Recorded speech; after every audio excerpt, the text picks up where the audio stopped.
আপনারা দেখছেন TVN update. স্বাগত জানাচ্ছি আমি রানা রায়হান।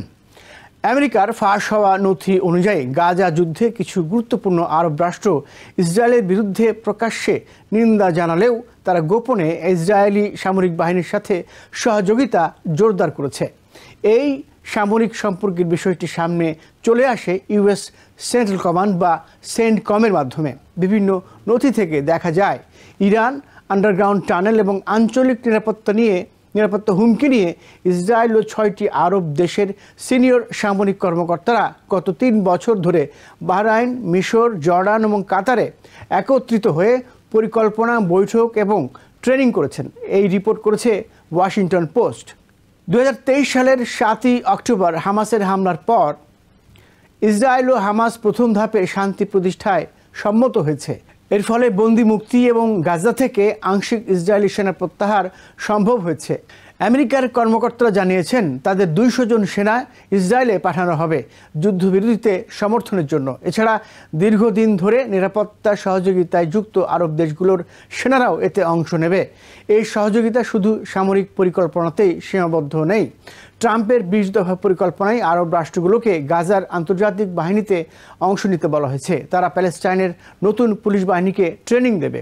একটি যৌথ বিবৃতিতে 6টি আরব দেশের মধ্যে 5টি দেশ সমর্থন প্রকাশ করেছে। তারা এমন একটি মেকানিজমের পক্ষে যারা সব পক্ষের নিরাপত্তা নিশ্চিত করবে, কিন্তু তারা প্রকাশ্যে সেনা মোতায়েনের জন্য প্রতিশ্রুতি দেয়নি।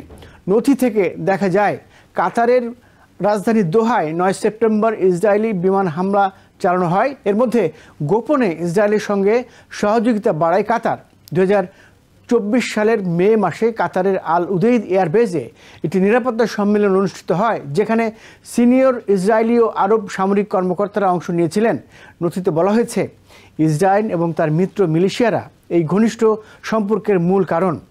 এক নথিতে ইরান ও তার মিত্রদের এক্সিস অব ইভিল হিসেবে উল্লেখ করা হয়েছে। আরও একটি নথিতে গাজা এবং ইয়েমেনে ইরান সমর্থিত মিত্রদের ক্ষমতা চিত্রায়িত করা হয়েছে।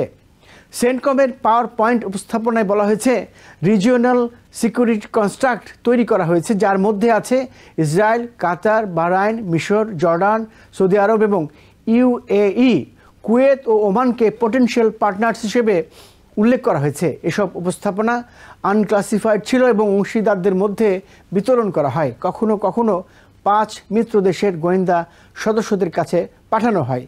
সেন্টকমের নথি অনুযায়ী জুনিয়র এবং সিনিয়র সেনারা গোপনে ট্রেনিং করেছে কিভাবে আন্ডারগ্রাউন্ড টানেল শনাক্ত এবং ধ্বংস করতে হয়।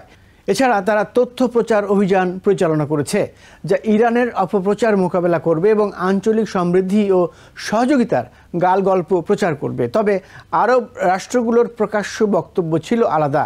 মিশর, জর্ডান, কাতার ও সৌদি আরব ইসরায়েলের অভিযানকে গণহত্যা বলে নিন্দা জানিয়েছে। কাতারের আমির জাতিসংঘে বলেছেন প্যালেস্টাইনের বিরুদ্ধে গণহত্যা চালানো হয়েছে। নথিগুলো বলছে এই সহযোগিতা নতুন কোনো জোট নয়, বরং সব বৈঠক গোপনে অনুষ্ঠিত হয়েছে।